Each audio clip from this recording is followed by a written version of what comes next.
The movement began growing momentum shortly after President Donald Trump's inauguration under the online hashtag 5051, which stands for 50 protests, 50 states, one day. Protesters gathered hoping to get lawmakers' attention on the steps of the state capitol.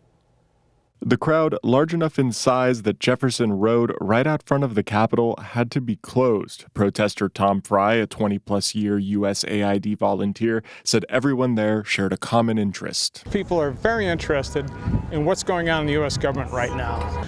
And so we all think, I think a lot of people feel the same here, that we feel like it's time we have to say something about what's going on. We have to start changing the mindset. Frey says his concerns are with the implementation of Project 2025 policy and the power amassed by unelected Elon Musk. He says particularly Musk's apparent desire to crush organizations like USAID. If you crush an organization, it's going to be very difficult to come back and put the pieces back together the way it was.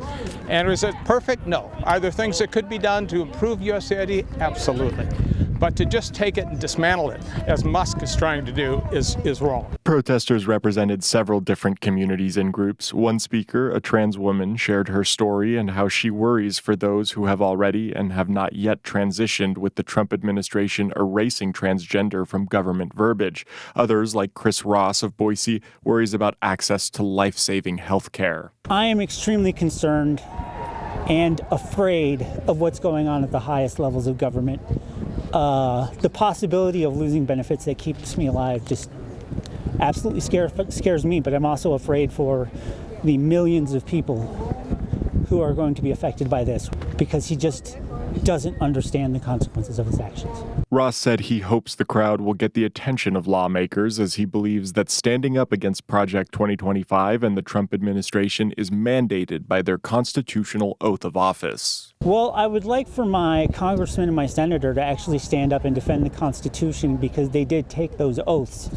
And I just think more people need to speak out. A lot of what's going on is wrong.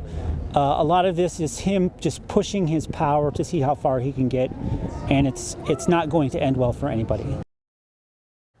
The protest remained peaceful and ended around 1 o'clock. Organizers called for a second protest through the 5051 movement in the near future and issuing a public challenge for lawmakers to join in or come have a discussion.